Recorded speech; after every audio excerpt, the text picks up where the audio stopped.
Hey friends, welcome back. Thanks so much for joining us, and a happy 4th of July, happy Independence Day to all of you listening. I'm not sure if I'll get this posted here on the 4th or the 5th, but regardless, happy Independence Day from those British royals. I hope we're free of them.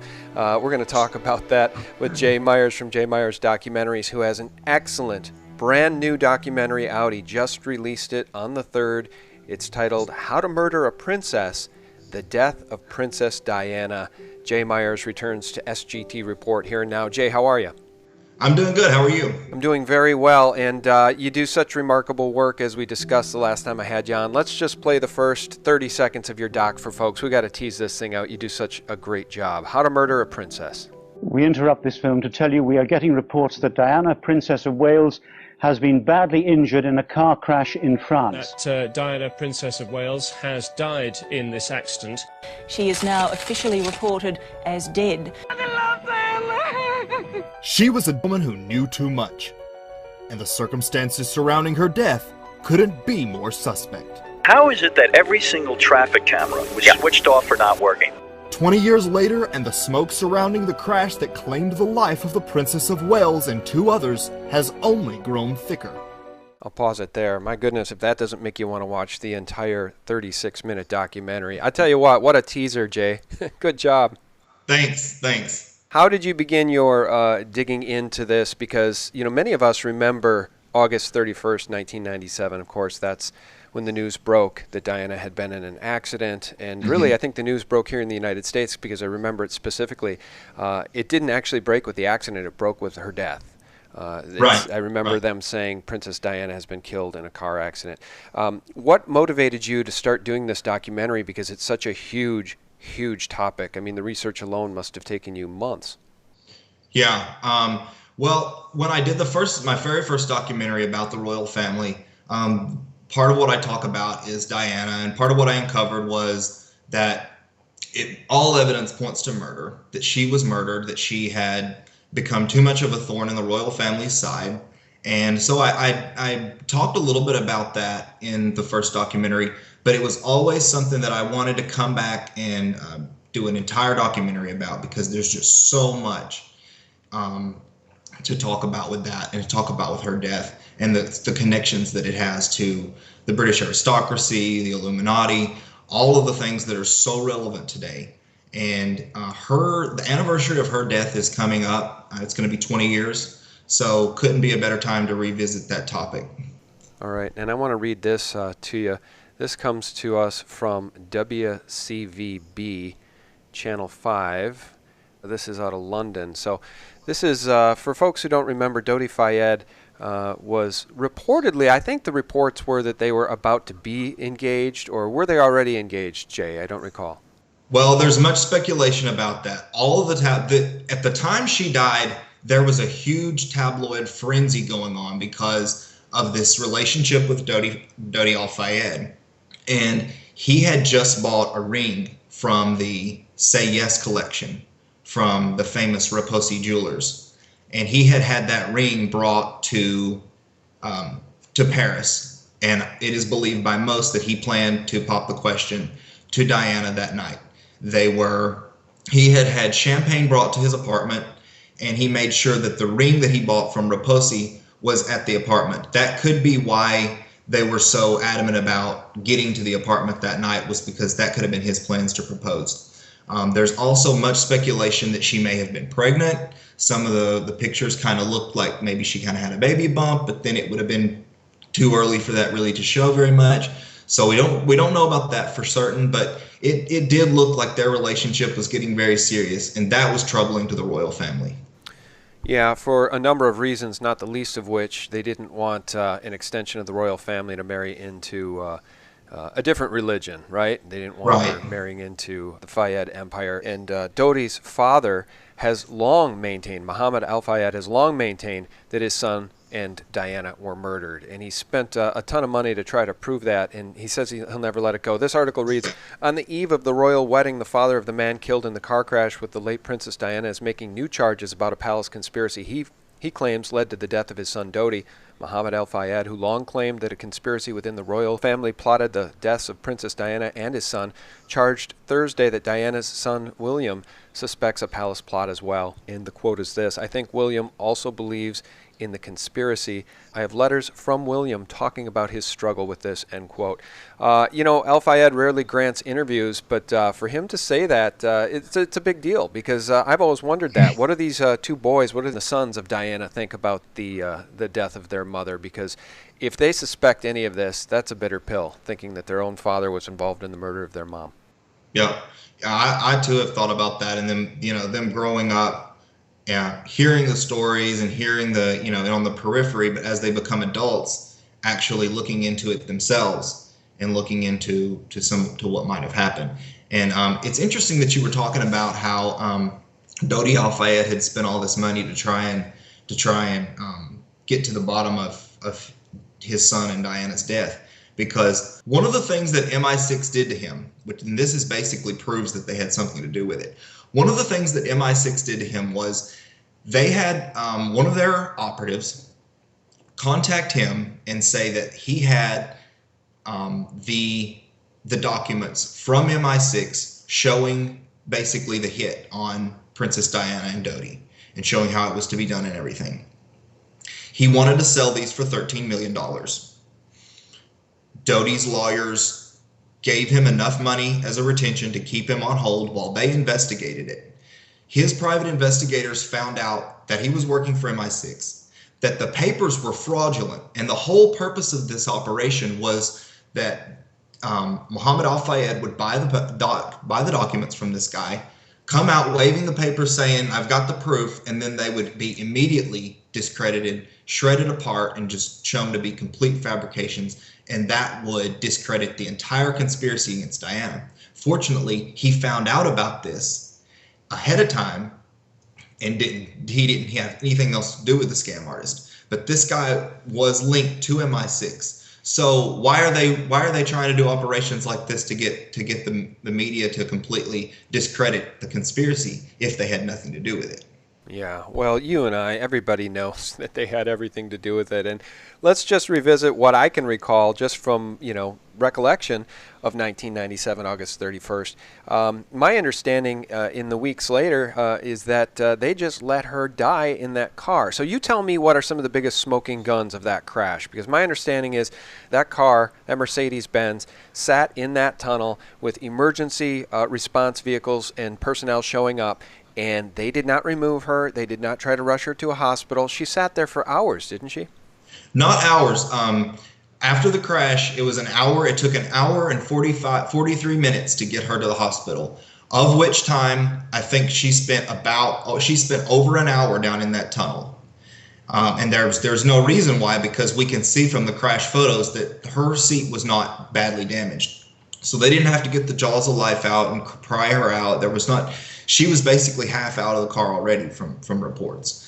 So we really don't know what all happened down in that tunnel, what all they were doing, what took them so long.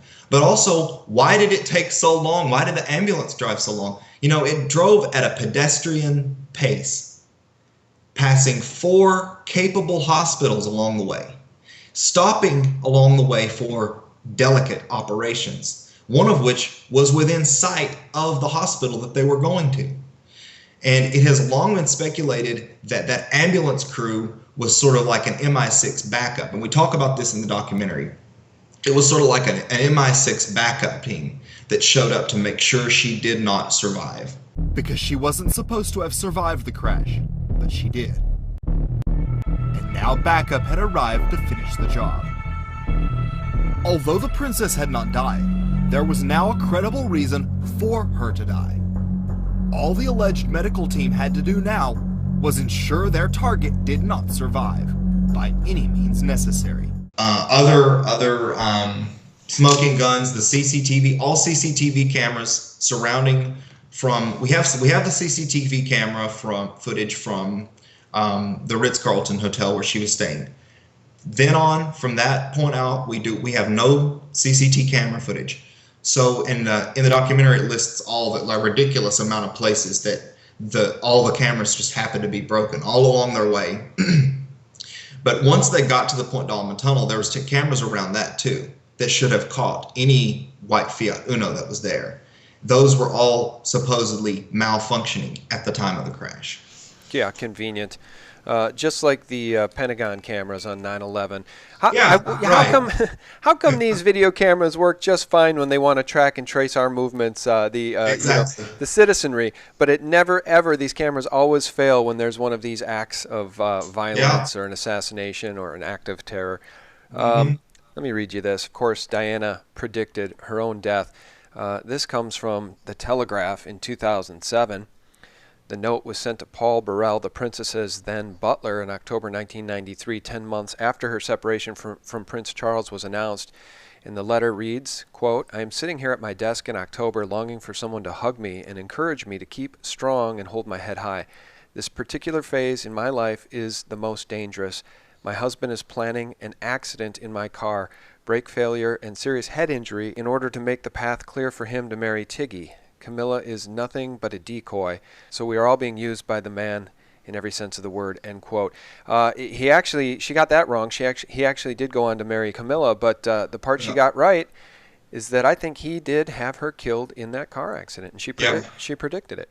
And that wasn't the first mysterious car accident that she was in. The brakes in her Audi failed, I think a couple years before the Point Dalman Tunnel accident. She had mysterious brake failure in her Audi. But she divorced. It was very short time after she divorced him, she was dead. And it's my belief that she was just a problem completely for them. She had the entire public on her side, that she was adored. She showed them up in every way. She went to hospitals. She shook hands with AIDS patients. She did everything that a princess, what people see as a modern day princess, she was it. And they knew it. And they knew they just couldn't compete with that. Add on the fact that now she's in a relationship with somebody that they hate. Prince Philip called Dodi Al-Fayed an oily bedhopper. They're notoriously racist. And they felt this was an embarrassment to Prince Charles. Not only that, they didn't really want the princes to be raised with Diana's influence. They raised children without empathy. So they wanted to have complete control over how those children were raised. Yeah, that makes sense. And that actually bridges us nicely into the whole topic of the royals and pedophilia, which we talked about last time you were on, Satanism. I actually have a clip that I could play for you here in a second. If you want to bridge into that now, let me know, because these people are heartless. So for them to take out a hit on the boy's mom, on Princess Diana, I think it's just common knowledge at this point. I don't think there's anybody on the planet who believes that was truly an accident, Jay.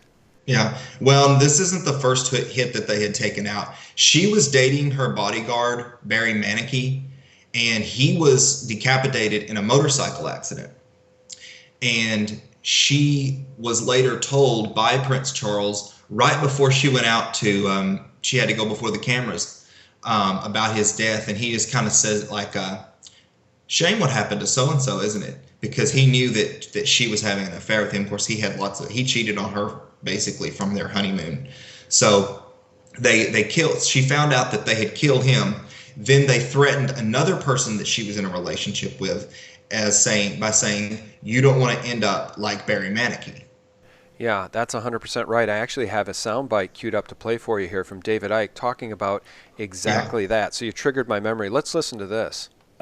Christine told me this. Diana came in a terrible state. And I'm going to quote Christine word for word from the tape recording. Diana, was crying hysterically. And I said, what's the matter? You know, it was dog-died stuff, bottom lip out, full sob. She came galloping through the door. I gave her rescue remedy, clutched her, hugged her, calmed her down, and said, now tell me what's going on. I can't believe it. They killed him, she sobbed. I said, who did they kill? She told me about her affair with the detective, Barry Manicky, and how he was decapitated on a motorbike and how she thought it was a terrible accident. But now she knows the royal family killed him because Prince Charles's senior detective has just told her that if she didn't call it with Hewitt, the same would happen to him. Yeah, I'll pause it there. Yeah. I mean, it's all on the record, but what you and I now know about the royals is they're literally above the law. There is no court, there is no jurisdiction, there is no law to which they must obey. There's no law they must obey in the UK. They're literally above the law. They are royals. Right. They all judges, police officers, investigators, all swear an oath to the Queen, not to the people, to the Queen. I, Justin P.J. Trudeau, do solemnly and sincerely swear that I shall be a true and faithful servant to Her Majesty Queen Elizabeth II as a member of Her Majesty's Privy Council for Canada. I shall keep secret all matters committed and revealed to me in this capacity, or that shall be secretly treated of in council. Generally, in all things, I shall do as a faithful and true servant ought to do for Her Majesty, so help me God. And if you just think about the very fact that James Bond has a license to kill, no one can have a license to kill a free man. And the very fact that he has that shows that, there's this myth, of the license to kill. I don't know if that's 100% accurate or not, but I wouldn't doubt that MI6 agents are given something like that. That shows that you're subjects. You're not free men. You're subjects. You belong to the Queen. Yeah, that's a really good point. They've been brainwashing us with that James Bond license to kill garbage James Bond stuff. since I was a little boy. They've been doing it now for 40, 50 years with the James Bond license to kill stuff. You're absolutely right. MI6, MI5, license to kill. Who grants the license? The Queen. Right. Yeah, they're literally above the law, guys. They're not beholden to any of the courts. They're above the courts. And the royals, they don't pay any taxes. It's a model that needs to be wiped off the history books, but I don't think it's going to happen anytime soon. The Brits love their royal family. Yeah, there's no excuse for a hereditary monarchy in the 21st century. I don't even know if there ever was an excuse for one, but this is something that should have been done away with a long time ago. And you see how James Bond is used, like you said, to brainwash the public. And a very good example of that is when they did the London Olympic Games. Do you remember how they had James Bond incorporated, and he actually filmed a scene, Daniel Craig filmed a scene with the Queen, yep, as James Bond? Yep, I remember that very, very well. And it's a bit surprising, too, because it surprised me to see it, because Daniel Craig is actually a fairly private actor, and he actually didn't want to be part of the James Bond franchise anymore. They offered him the sun, moon, and stars and a ton of money to stay on for another movie or two, and he just didn't want anything to do with it anymore. So I was actually surprised to see him take part in that. Yeah, he said he never wants to play James Bond again. All right, well, let's bridge over to the bigger picture here. The royals, it's certainly not above the royal family to assassinate anybody. No one's out of their reach, including Princess Diana. And part of the problem with the royal family is they have been, I believe, a satanic family. It's a satanic bloodline, and they have been involved in child trafficking and pedophilia for probably centuries, probably from the very beginning, Jay. And I want to play this clip for you from Sun, Sea, and Satan. It's a documentary that was sent to me by a listener, and I posted it at the Phaser. This is Bill Maloney from Pie and Mash Films, who was trying to get to the bottom of some very dark activities on an island owned by the royals. Listen to this. So, the opulence of the place, why put working class children here? We know what the rich are like. We know what they're like. They don't want working class children around them. They just don't. And I'll tell you what, I'm really fucked up with people saying, yeah, but that all happened in 1986. 86, 96, 2006. It's fuck all, is it? It was going on in the time of Thatcher. And it's been going on in the reign of this Queen. For the last 50 years, there has been abuse on this fucking island and throughout Europe. And I believe that it is down to the children are the sacrificial lambs. Now, I also found out this morning that in 2004, a guy was told that he could practice Satanism in the Navy. Now, at that time, he was a petty officer. Since then, 2004, he has been promoted to the MOD in Whitehall. Now, is on a blog on the internet. What they're saying is that I got this morning from London from our producer is the excuse is Satanism is for those people who don't believe in God. Now, if you don't believe in God, it means that you can use Satanism just to earn a lot of money or to get a nice house and get on personally in life. Now, you know, I don't think practicing Satanism would be too good for those people who have got children that are proper people. So therefore, Satanism obviously involves the offering up of children to Satan. So this guy has been fucking promoted to Whitehall, and they changed the law so that Satanism can be now practiced in the Navy. Prince Philip was in the Navy. Prince Charles was in the Navy. Andrew was in the Navy.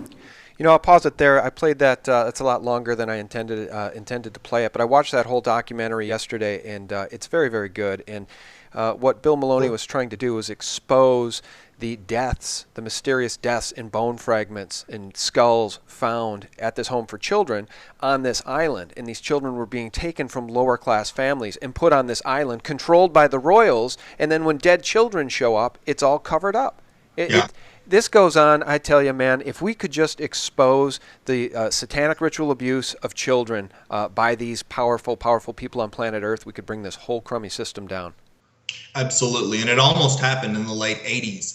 And they were successful in covering it up and making it look like a bunch of outlandish movie claims by claiming it was satanic panic. It wasn't.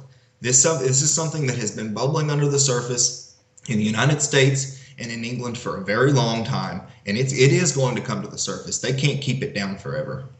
In 2014, news broke of an entire pedophile ring operating within Buckingham Palace, involving quote-unquote VIPs. A teenage boy working at Buckingham Palace revealed he was groomed and sexually abused by a VIP paedophile ring there.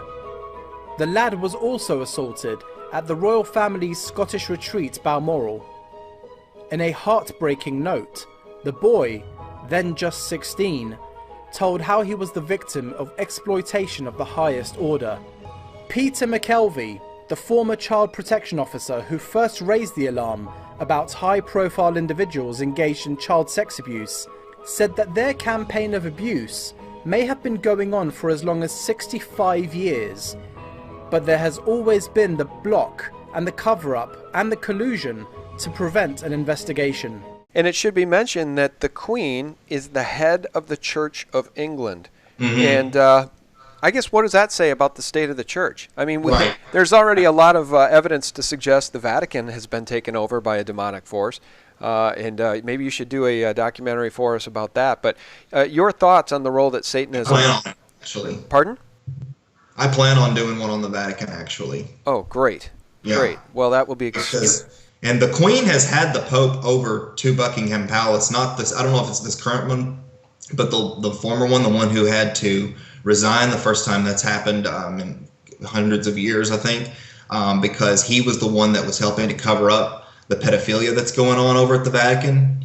And now recently, the Pope's right-hand man, I believe, was arrested or investigated for some kind of pedophilia charges. So you can't tell me that she's the head or one of the best intelligence operations in the world. MI6 answers to her, and she doesn't know what him and his buddies are getting up to over at the Vatican. Come on.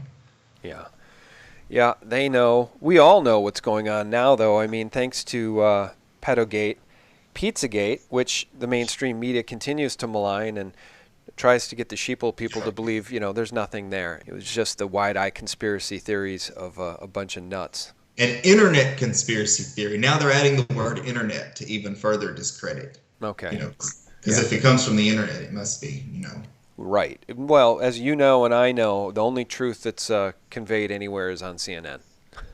That's right. That's right. Everything else is fake news. Right.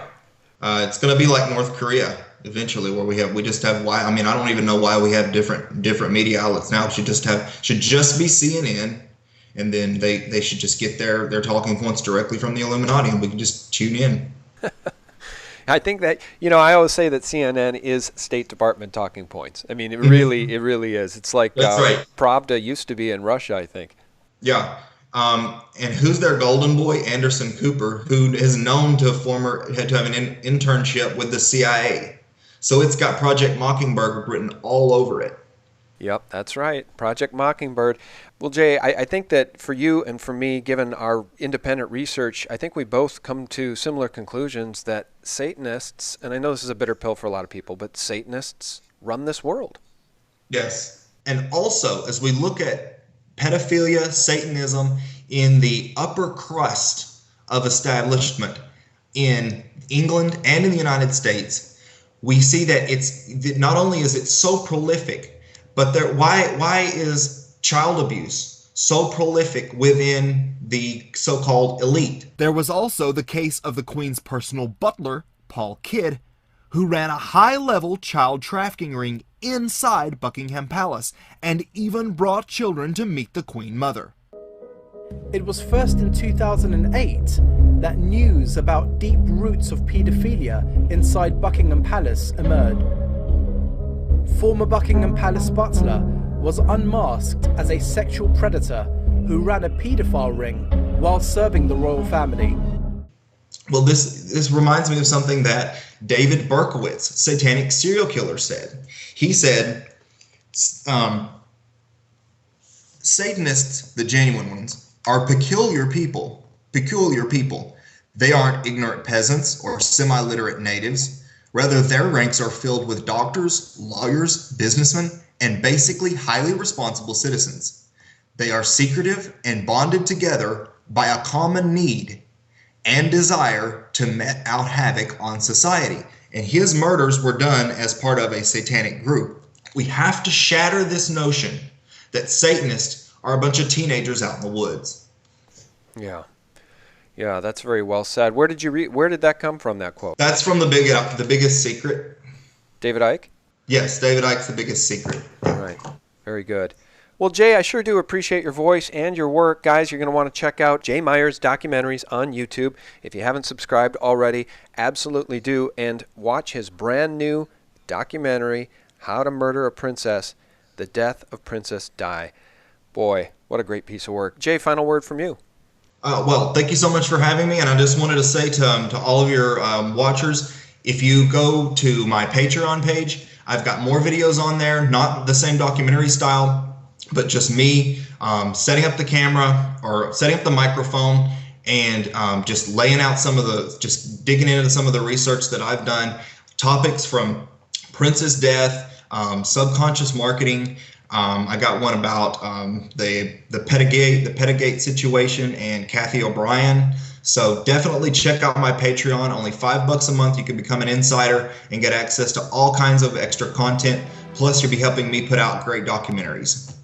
Excellent. Yes, guys, do check out Patreon. And my thanks to my patrons over at Patreon/SGT Report. But check out Jay Myers on Patreon as well. He'd very much appreciate your support. Our guest has been Jay Myers. He's a heck of an independent documentary filmmaker.